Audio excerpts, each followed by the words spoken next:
Looks like she's coming on.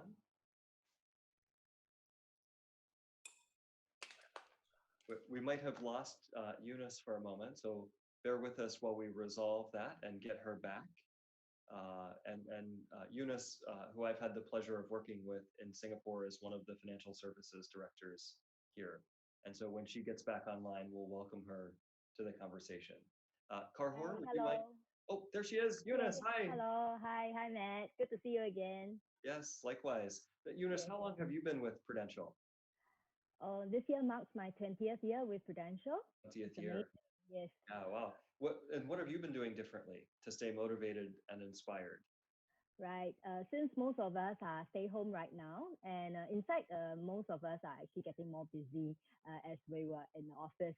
So as we are in stay home, we took the opportunity to actually form groups using the digital tools. And in fact, we use various tools to organize learning groups. We took this opportunity to also have cross-border learning, which is extremely good because we took away the logistics. We also have workout groups to keep fit, cooking show and karaoke sessions Cooking online. Show. Yeah. So, and of course, in the midst of the karaoke sessions, we also have the opportunity to organize a sing-along sessions, which we want to dedicate to the frontline heroes as well. So through these sessions, we learn and we bond with our fellow colleagues, and also we involve with our clients as well.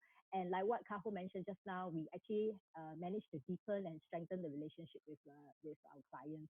And of course, one very important thing that we did, we also helped out the small businesses who are also affected during this crisis, like engaging delivery to send our love and appreciation to those in need and to our clients. It doesn't have to be very expensive gifts. It can be something like their favorite flower, their food, or their drink. At this moment of time, we not only give business to those that are affected, the businesses that are affected, but we also share our love and care for our clients who need them most. So as a result of that, I think we actually able to touch their heart, and I think that the relationship is actually getting stronger. So for my group, initially we were expecting like this pandemic, oh no, our sales is going to drop drastically. Yeah. But I would love to share this, and during this period of time, my group managed to maintain the productivity, and something I'm also very proud of, as we ended last month with our production update. Our top agents, all the way to the rookie agent, managed to actually got about 100,000 of APE in a month. So to me, I think that's already very encouraging, to show that in the first month of lockdown, we got it. Yeah. Thank you. Yeah, that's great. Thanks, Eunice. Thank you. And Karhor is back with us. And so this is our panel, 5 great panelists. We're going to start with Shasha. And Shasha, we wanted to hear from you a bit about how you think about and what it means to be ambitious as an agent. Can you share a bit of your perspective on that? Okay, so Matt, can you hear me now? We can, yes. Okay, sige. In terms of the first characteristic of a Prudential agent when it comes to ambitious or being driven, as mentioned during our initial talk, hello, Matt. Yes, can hear you. Yeah, sorry. Yeah, we can. First is, of course, in terms of being ambitious and driven, I think this is very important to a financial advisor because number one, you wouldn't really allow yourself to be in the situation where you will be rejected several times if you don't have a big ambition behind it, right? So I think, of course, also in terms of being driven, I think here in Prudential or being a financial advisor, you don't have a boss just like in corporate that will tell you what to do, what are the expectations. You have to finish this deadline at a certain point. So here, your ambitions should be big enough to drive you to actually do things and take action.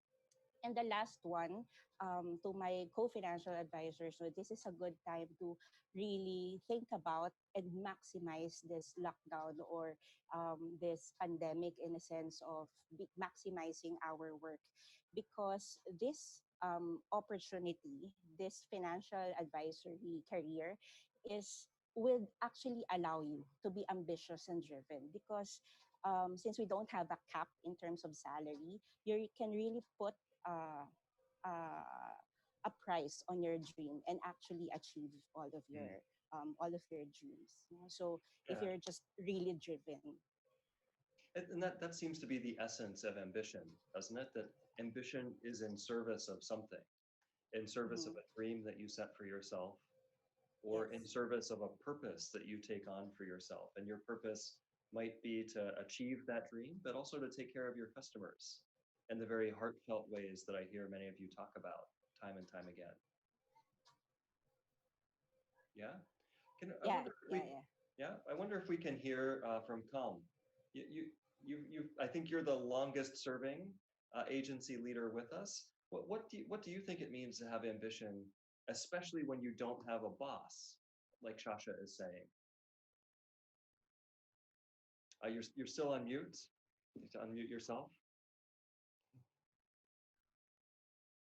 Yeah, I think this is very important that as what you have mentioned that we are actually our own boss, and then we have to set our own ambitions. Then only we can move further, because many people they just practice that every day. They just do their work. Uh, uh, then they feel that they just have done it. But if they don't have a own ambition and we set the goals for themselves at every day, then I won't think that they can move much further, because sometimes this to go forward to the ambition itself, uh, we Yeah. the daily small goals is very important, because many people always thinking that I have a big ambition, I want to go for it, but the thing is that eventually until the end of the year or maybe after a few years they can't get what actually they have. The main problem is the small tiny goals that they are they achieving it or not. Yeah. So Yeah. I always believe that we need to achieve small goals so that we can go towards the big ambition. Yeah. And Thank you. I wonder too, Kam, that when you say, you made me think, we do see people around us who they Yes. just go to work every day and they put in the time and then they go home, which Mhm. feels different. It feels like you have a different level of ambition when you just go to put in the time and go home versus when you're working on small goals that build towards a bigger goal that's a dream. Yeah. Like Sasha, Mm. that must be different, isn't Yeah. it? Yes. Yes. And also it's totally different. And also that's why our business is very different. And always we have to find a good reason to work for it. So that's why the ambition itself, that means what is the main reason. So that, for example, like myself, there are many people every time that is asking me, hey, Kam, when are you going to retire? And you have been in this industry for so many years already. You are good enough. You are maybe they thought that you make enough money already. So that in this case, and then nothing will motivate me. So that's why we have to create and also find out a new reason to work for it. Yep. So especially on this during this pandemic, also the same. No, so when this happened, quickly we are thinking that what are the opportunity and what we have lost it. For example, like just now Kaho have mentioned that in the year of 2003, we are having SARS. I quickly link it to the SARS, and during SARS, is an opportunity to many people also. We know that the share market is dropped tremendously. Mm. Then eventually it will move up, move back again.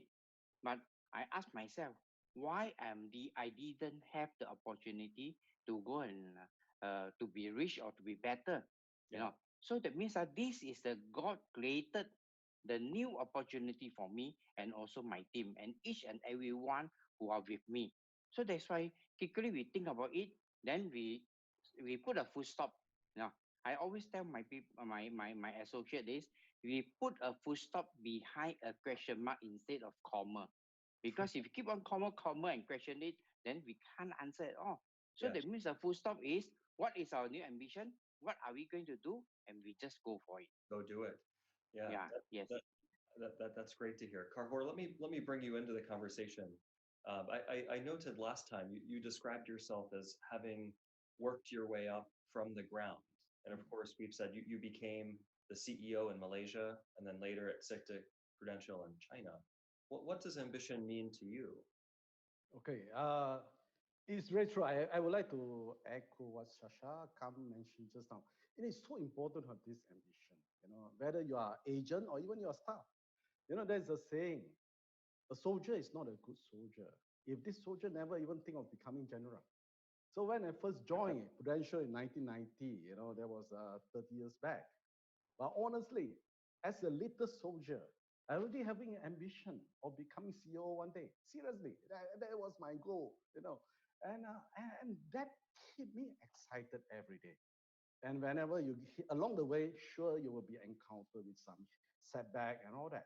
But the moment you focus on your ambition, your energy come back, you get rejuvenated. Yeah. Then all these problem becomes smaller.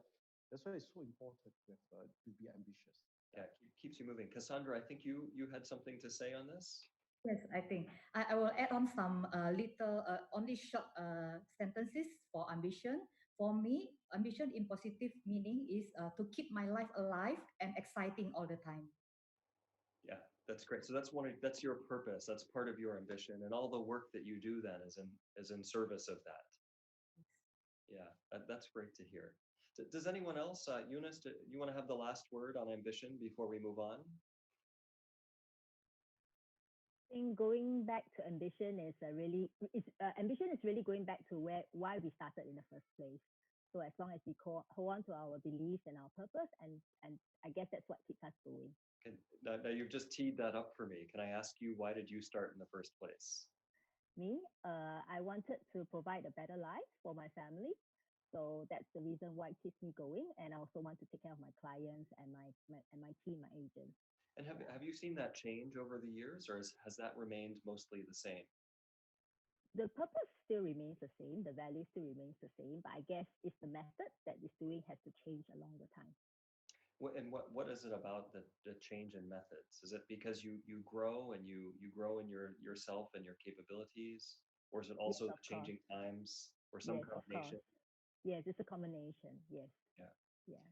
Okay. Well, that's the first one. That's ambition. I think you've heard 5 different perspectives on it, but similar themes. That ambition is really important in our business, to have a purpose or a dream, something that you're working towards, that you want to reach for, and that helps you with everything from setting small goals to guide your activities during the day and the week, to also picking you up and keeping you going, as Cassandra mentioned. Karhor, let's come to you. Last week, the title of your talk was Finding Opportunities During Uncertain Times, or Times of Risk. And I would venture to say that in order to find those opportunities, in the first place, you have to be curious about what's happening in the world around you. So what does curiosity mean to you? Okay. In fact, I would like to link back to just now the ambition, and to be ambitious.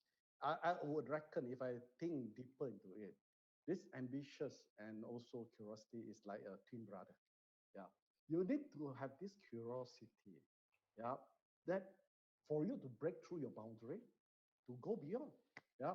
So, in our business, there is a very deadly habit. Also start with C, and that's what we call the comfort zone.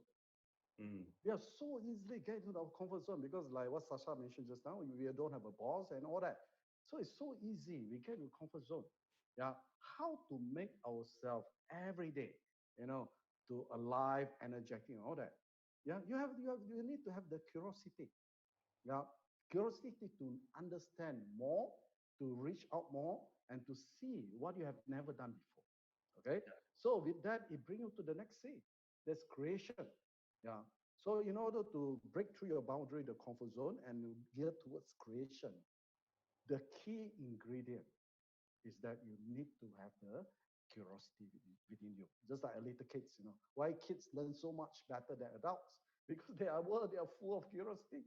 Yeah. They want to know more. Yeah. So that is so important. Yeah, that one in particular, that having the curiosity that leads you to learn, I would argue, is what keeps you sharp, right? So the more hungry you are to learn, the sharper you are.